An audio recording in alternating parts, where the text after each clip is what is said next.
들어보셔요. 들어보시면 제가 이제 묵상하고 주하기 나오고 예배 구분이 있습니다. 이제 하나님이 우리를 초대하시는 것이죠. 하나님 앞에. 제가 아침에 예배를 드릴 때 걸어 들어오는데 이게 소리가 울리네. 끊었네. 예? 그것도 꺼졌어. 꺼져 있는데. 거기서 그러면 저쪽에서 램프에서 놔두세요. 응? 뭐가 이렇게 갑자기 조용해졌어. 조용해졌어. 됐어요. 예배 부름이라는 것은 하나님께서 우리를 예배로 초청하신다는 뜻을 갖고 있습니다. 그 예배할 때. 그래서 제가 될 수 있으면 예배를 드리러 들어올 때 우리가 하나님 앞에 나가는 거잖아요.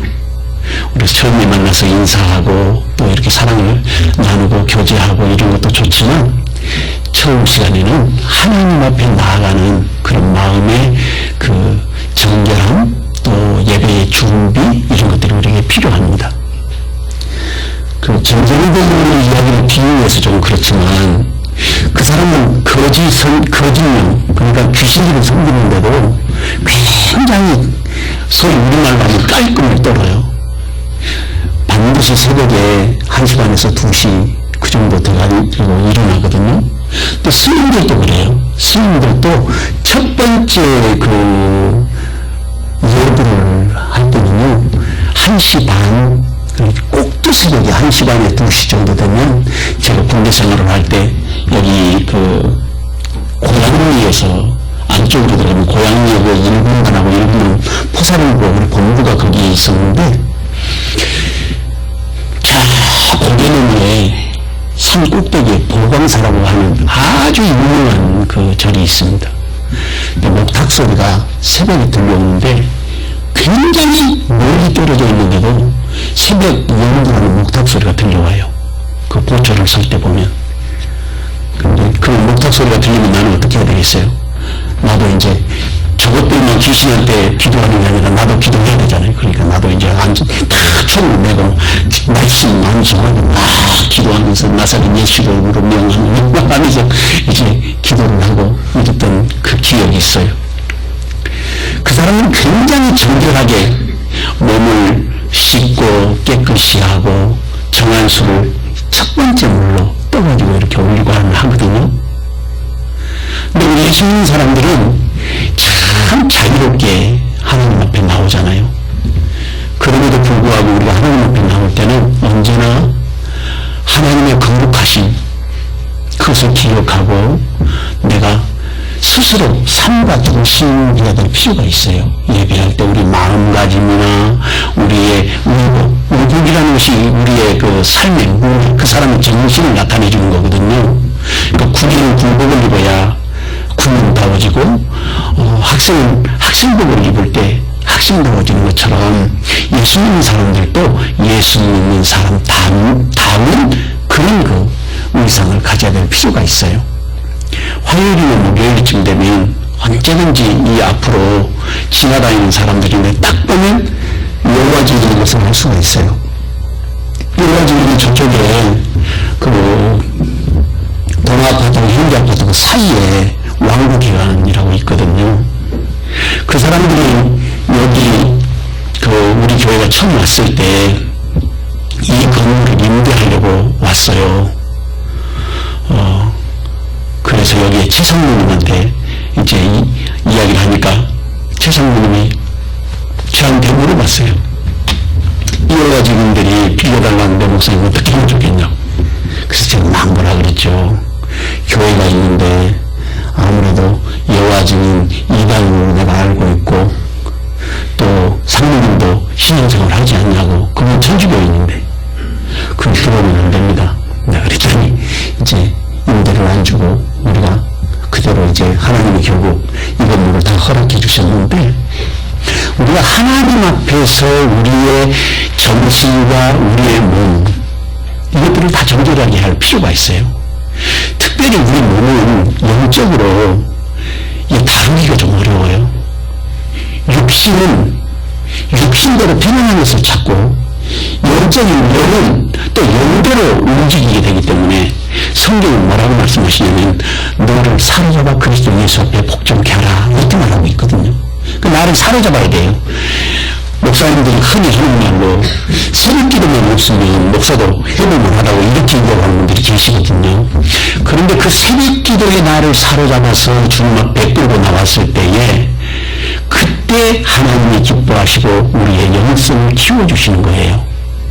그렇기 때문에 나를 사로잡는다는 것이 굉장히 중요합니다. 그러니까 나를 이기고 세상을 이기고, 우리 5대 강령에 제가 만들어 놓은 것은 나를 이기고 세상을 이기는 이 삶을 꼭 살아야 되는 거예요. 그런데 여기 예배 부름으로 우리를 부르실 때 내가 하나님 앞에 나간다. 그래서 제가 첫 번째 내려올 때는 사람들 인사도 안 해요.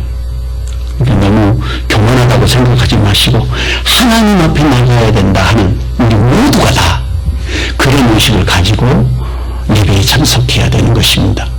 이게 엄청나게 소중하고 귀한 예배예요.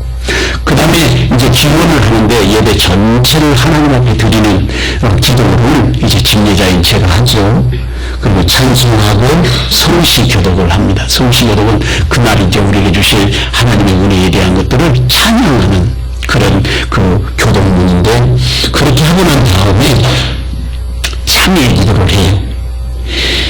하나님 앞에 나갈 때 먼저 해야 될 것이 우리 자신의 죄를 고백해야 되잖아요.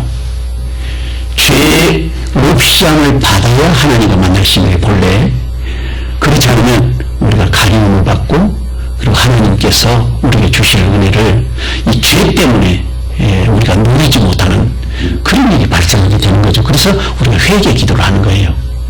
그렇게 되고 나면 그 다음에 이제 사함의 확신, 죄 용서를 말씀으로 선포해서 가르쳐드리면 제가 용서됐습니다 하고 선포하는데, 죄는 우리에게 있어서 원죄, 자범죄, 고범죄 이렇게 세 가지가 있어요. 원죄의 문제가 우리 첫째로는 해결되는데, 언제 해결되는 거냐면 예수님의 이름으로 우리가 나의 구주라고 예수님을 마음으로 영접하는 그때 그 원죄가 사해지는 거예요. 그리고 우리에게 있어서 자범죄라는 건 자기가 스스로 범죄하는 거야. 알고 지은 죄 모르고 지은 죄들이 있는데, 그런 죄가 있고, 또 다른 하나는 조상으로부터 오는 죄도 있어요. 조상으로부터 오는 죄의 대표적인 것이 뭐냐면 바로 다윗의 아들 솔로몬이 참 하나님의 크신 은혜를 받거든요. 그런데도 불구하고 솔로몬이 우상숭배를 허락해요. 자기 그 왕비들 그 다음에 후궁들을 드리면서 그 사람들이 그 우상숭배를 허락하거든요. 이것이 우리 그 기도문을 보면, 성전에 들어올 때 하는 기도문 거기에 보면 두 번째 그게 신명기 11장 13절에서 21절 말씀이죠. 거기 내용에 보면 맨 아래 보시면 우리가 두려워하고 삼가 조심해야 되는데, 우상을 섬기고 그것들에게 절하면 하나님께서 한겨서 비를 내리지 않으시고 땅에 소상을 내지 않으시나 그랬어요. 그렇기 때문에 우리가 늘 기도하면서 하나님 앞에 우리 죄를 자복하고 하나님 앞에 나가는 것은 굉장히 중요합니다. 우리 교회의 주보의 이 순서는 어디에 맞춰져 있냐면 우리 외우는 주기도문하고 같이 맥락을 같이 하고 있어요. 하나님께 영광을 돌리고, 그 다음에 죄 용서함을 받고, 우리의 소원을 아뢰고, 이대로 양식을 주시옵소서 하고 소원을 아뢰고, 그 다음에 하나님의 그 복된 축복의 노래가 이제 마지막에 나오죠. 그리고 신앙을 고백하는데, 이 신앙 고백이 우리에게 있어서 굉장히 중요한 것들입니다. 신앙 고백은 우리가 사도신경을 통해서 신앙 고백을 하는데, 우리 교단이 만들어놓은 신앙 고백도 있어요. 21세기 신앙 고백. 그런데 이제 그 내용이 좀 길고 해서 예배 시간에 사용할 수도 있도록 만들어진 것이 일부 있기는 합니다. 그 속에. 근데 이제 우리는 그동안 전통적으로 사도신경을 초대교회 때부터 만들어놓은 것이기 때문에 이 사도신경을 신앙 고백으로 하고 있어요. 이 사도신경이 굉장히 이 성경 말씀을 잘 요약해가지고 그 말씀 가운데에 복음의 핵심이 다 들어있어요. 성부 하나님, 성자 하나님, 성령 하나님, 그 다음에 교회, 성도들의 삶을 어떻게 살 것인가, 그리고 우리에게 약속되어 있는 영원한 미래, 이런 것들이 사도신경에 담겨 있잖아요. 나는 전능하신 하나님을 믿으신 오므리봇된 눈밭대를 그 하나님, 그게 라틴어로 이제 그렇게 말하는 건데, 전능하신 하나님을 내가 믿으니 그래도 오므리봇된 눈밭들에 전능하신 하나님을 내가 믿사오며, 그런 뜻이거든요. 여기에 우리가 신앙을 고백하고 그 다음에 그 신앙 고백에 대한 또 찬송을 우리가 올리는 것이죠. 그리고 이제 말씀을 듣는 거예요.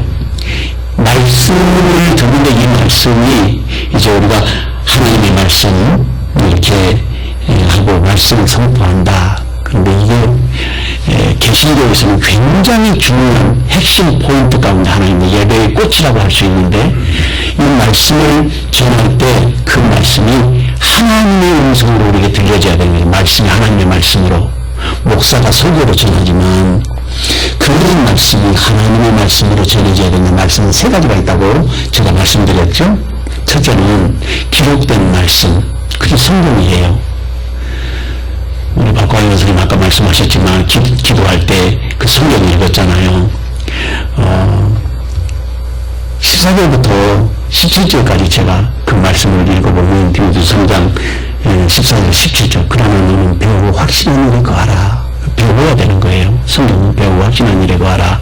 내가 네게서 본 것을 알며 또 어렸을 때 성경을 알았느니 성경은 너로 하여금 그리스도에서 너는 구원에 이르는 지혜가 있게 하느니라 그랬어요. 모든 성경을 하나님의 감동으로 인해서 교훈과 책망과 바르게 함과 의로 교육하기 유익하니 이는 그렇게 배우는 이유는 목적이 뭐냐? 모든 선한 일을 행할 수 있는 능력을 갖추게 하느니라. 선한 일을 행할 능력을 갖추게 하기 위해서 성령께서 우리에게 말씀을 주시고 그 말씀을 통해서 훈련하고 내가 배워서 구원에 이르는 지식을 내가 가지고 그리고 선한 일을 행할 능력을 갖추는 거예요.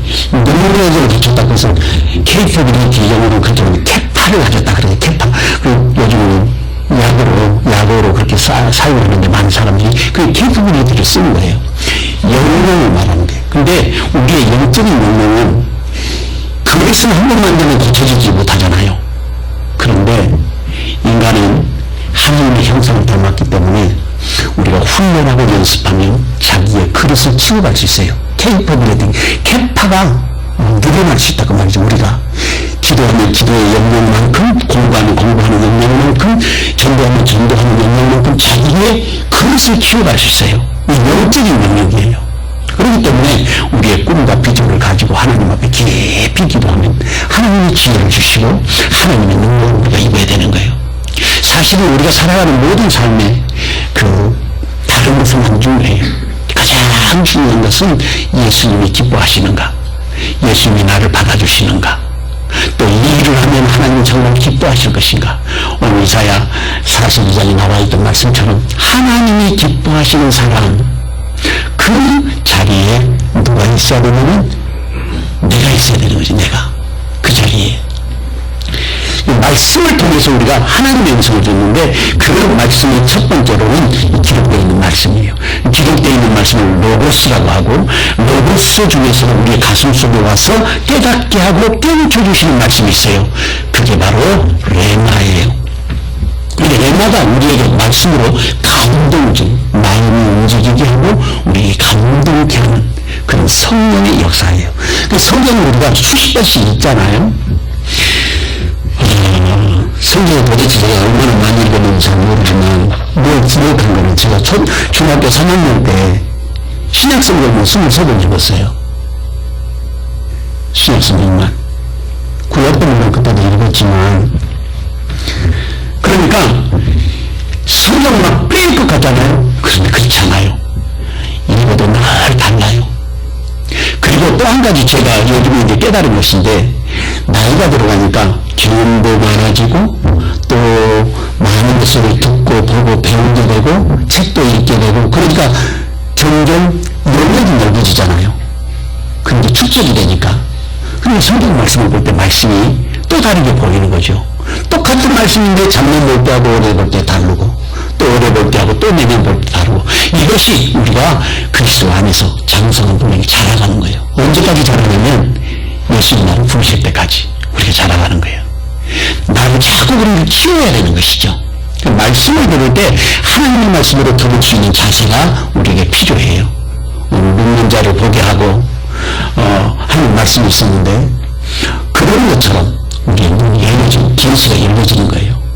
오늘도 여호와에 대한 이름을 설명을 드렸지만 정말 깜짝 놀랐어요. 저는 처음에 그것을 듣고 얼마나 놀랐는지, 이야, 이런 신비한 일이, 여호와라는 이름이 손을 못 잡고 주목하여 보라 그랬는데 그게 예수님이라는 거죠. 근데 실제로 구약 성경에 나오면 이 여호와라고 하는 단어는 어떤 의미가 있냐면, 이스라엘 백성들의 어려운 난국을 구원해 내시는 하나님이 바로 여호와라는 의미거든요. 엘레인 하나님도 있고, 엘엘림 하나님도 있고, 엘샤다이도 있고, 여호와 라파도 있고, 여러 하나님의 이름들이 있는데 그 중에 여호와라는 이름은 신약 성경에 예수님과 관계가 있다는 사실을 3,500년 전에 이미 하나님 말씀하고 계시는 거예요. 자기 이름을 통해서. 근데 그것을 이제까지 우리 몰랐던 거죠. 근데 유태인들이 예수를 믿으면서 그걸 발견하게 되고 알게 된 거죠. 이게 2000년대 들어왔어요. 이제 알게 된 거예요. 제가 목사님들한테 이걸 설명하면 생전 처음 들었다는 거예요. 목사님들도. 정말 목사님들도 모르는 분이 너무 많아요. 제가 이 이야기를 벌써 한 3, 4년 전부터 우리 교회에서 했는데, 그러니까 그때 제가 듣고 알은 거죠. 저도 우리가 하나님의 말씀에 대한 케이퍼빌리티, 역량을 키워야 되는데, 첫째로 말씀을 가까이 해야 돼요. 우리의 영적인 역량을 키우기 위해서 말씀을 가까이 해야 돼요. 둘째로 기도를 해야 돼요. 많이 기도해야 돼요. 근데 기도할 때도 제 경험으로 하나님의 성전을 찾아와서 기도하는 것이 최고입니다. 여기가 예배하는 장소이고, 여기 하나님을 만나는 장소이고, 찬송하는 장소이고, 하나님의 영광을 우리가 노래하는 장소이기 때문에 이것이 가장 큰 은혜가 임해요. 물론 생활 속에서 우리가 기도할 수 있고, 어디든지 기도하고, 무엇을 하든지 기도할 수 있지만, 그건 일상에 사는 것이고, 구별해서. 예수님께서도 늘 제자들하고 다니시다가도 따로 한적한 곳에 가셔서 기도하셨잖아요. 그러기 때문에 오늘도 우리에게 있어서 그 기도하는 삶이 필요해요. 우리 영령을 키워하는 영적인 영령을 키워야 되는데, 저는 말씀을 가까이 하고, 둘째로는 기도하는 삶을 살아야 되고, 세 번째로는 섬기는 삶을 살아야 됩니다. 섬김의 삶.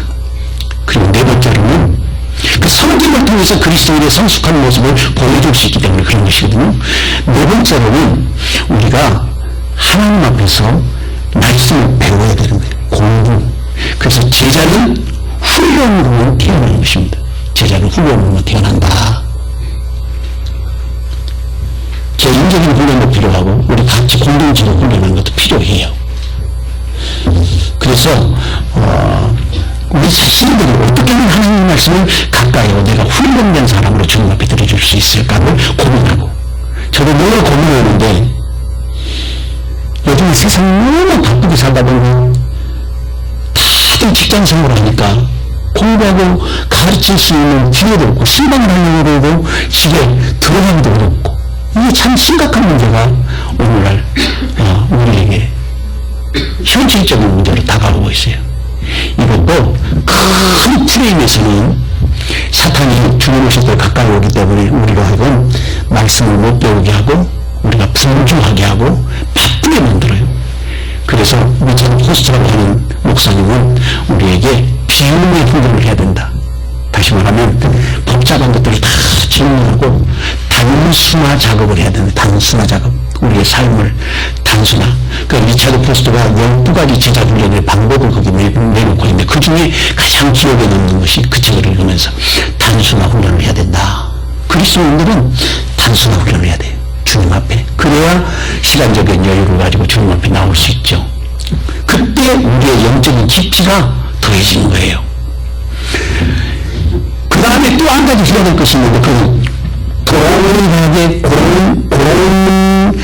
도움으로 사용할 수 있는데, 그게 뭐냐면 성령하고 전도하는 일에 우리가 힘써야 되는 거죠. 왜냐하면 생명은 소중하기 때문에. 오늘도 제가 아까도 말씀드린 것처럼 우리의 생명이 너무나 소중해서 너희의 속량할 값이 너무나 엄청나서 영원히 마련하지 못할 것이라. 영원히 마련할 수 없어. 우리 능력으로는. 우리의 생명이 너무 소중해서. 제가 우연한 기회에 자료를 찾아서 알게 됐는데, 나사의 과학자가 DNA 조작을 해가지고 나 같은 인간을 하나 만드는데 얼마 든다고 계산이 나왔냐면 6천억 달러. 6천억이 아니고 6천억 달러. 아니 6천조 달러. 6천조 달러. 그러니까 우리나라 국가 예산이 1년에 지금 500조가 넘었는데 500조 계산하면 14,000원 정도 돈을 모아야 여러분 현상을 만들자. 나 같은 사람 현상을 만들 수 있는 돈이 된다는 거예요. 그 나사에서 계산해서 나온 거예요. 근데 그 계산을 거기에 영혼을 빼고 껍데기만 그러지 않는가 생각이 드는데, 그래서 제가 그 말씀을 보고 깜짝 놀란 거예요. 하나님 우리를 얼마나 귀한 존재로 만드셨는가. 우리가 너무너무 귀한 존재라는 우리 자신들이. 그렇기 때문에 하나님의 말씀을 들으면서 우리의 영성을 키우고 하나님의 음성을 들을 때에 우리가 정말 성령이 교회들에게 하시는 말씀을 들을지어다 말씀하신 것처럼 그 들을 수 있도록 준비가 돼야 되는 거예요. 마음을 활짝 열고. 말씀에 대한 것을 설명했어요. 로고스와 레마. 그리고 두 번째는 그 기록된 말씀을, 오늘 이제 성경 말씀을 제가 설교하면서 말씀드렸습니다만은, 성경은 정말 그런가 연구하고 묵상하고 잘 찾아가지고 설명해가지고 풀이해서 성도들에게 선포하는 프로크레임이라고도 하고 설문이라고도 하고 프리치라고도 하는데, 프리치. 그런데 이것이 바로 선포된 말씀이라 그래요. 목사님들이 강대상에서 말씀을 선포하는데, 누구의 말을 목사의 이야기를 하는 것이 아니라 하나님의 말씀을 전하는 거예요. 하나님의 말씀을. 그렇기 때문에 우리 성도들이 그 말씀을 아멘으로 받아들이고 우리의 영혼에다가 기록해서 새겨야 되는 것이죠. 근데 참 문제는 영혼에다 새기는 것이 참 좋은데 우리가 육체로 이걸 가지고 받아들이기 때문에 한계가 있어요. 육체로 받아들이기 때문에 한계가 있어. 그 예전에도 제가 그런 말씀 드렸습니다. 제가 은혜를 받고 한 달 동안 울고 다녔다 했잖아요. 무슨 뜻인지도 몰랐어요. 근데 나는 울고 싶지 않은데 막 우는 거예요. 제가 이해가 됩니까? 울고 싶지 않은데 울어. 내가 막 울고 다녀. 이유도 모르겠어. 뜻도 몰라요. 왜 울고 다니는가?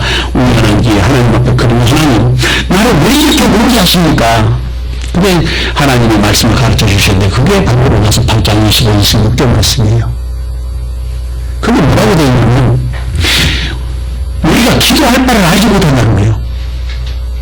그래서 성령께서 말할 수 없는 탄식으로 내 안에서 내 영과 함께 막 성령께서 오시는 거지, 나를 보고. 그러니까 육체는 뜻도 의미도 모르면서 울고 다니는 거예요. 방언을 할 때 우리가 방언하면 무조건 방언한다고 이제 뜻이 금방 오는 게 아니잖아요. 어떤 것은 이해가 금방 되기도 하고, 어떤 것은 전혀 모르고 계속 방언하잖아요. 그런 것처럼 이 영이가 울어버리니까 육체의 영이 풍성하고 충만해지면요, 육체가 감당하지 못하는 그런 은혜가 임해버리는 거예요. 그러니까 울고 다니면서 몰랐는데 알고 보니까 성령께서 말할 수 없는 탄식으로 내 안에서 막 기도하신다는 거죠. 그때야 깨달았어요. 아, 내가 미처 깨닫지 못해도 성령께서 이렇게 울고 계시는구나. 우리는 그렇게 답답한 인생을 사는 거예요. 저도 그렇고 여러분도 그렇고 우리가 하나님의 그 깊은 것을 잘 모르잖아요. 서로는 하나님의 깊은 것도 통달하시니라 그랬는데 우리는 그게 안 되는 거예요. 그러니까 맨날 우리의 아집에 사로잡혀서 나 때문에 문제가 되는 것이. 그래서 내가 죽고 내 안에 예수가 살아야 되는 거예요. 따라해보세요. 나는 죽고 예수 살고. 그때 예수님께서 우리를 지배하고 성령께서 나를 지배하시는 거죠. 그럴 때에 우리 하나님 말하는 대로 되고 기도하는 대로 되고 나를 이기고 세상을 이기는 역사가 일어나는 거예요. 그 사람이 성령의 충만함을 받게 되는데 바로 말씀을 통해서 프로크레임 선포되는 말씀이 내 가슴을 찌르고 제가 이제 그런 그 생각을 많이 하게 되는데 저는 설교는 말씀에 우리 선배들이 다 하시지만 철저하게 하나님의 말씀이 뭐라고 말하는가를 찾고 또 기도하고 이렇게 선포하거든요. 그런데 성도들이 가슴에 와서 찔리는 거예요. 그러니까 제 느낌도 그래요. 어떤 사람은 비수가 돼서 날아가는 수가 있어요. 제가 이렇게 설교할 때 어떤 사람은 돌멩이가 돼서 날아가기 느낌이 와요. 영적으로. 그런데 저는 어떤 사람을 지정을 해가지고 설교한 적이 한 번도 없어요. 성경이 말하는 것을 거기서 선포해야 되니까. 누구는 이래서 내가 설교를 못하고 누구는 저래서 이 설교를 하면 안 되고 이렇게 하면은 메시지가 능력이 없어져요.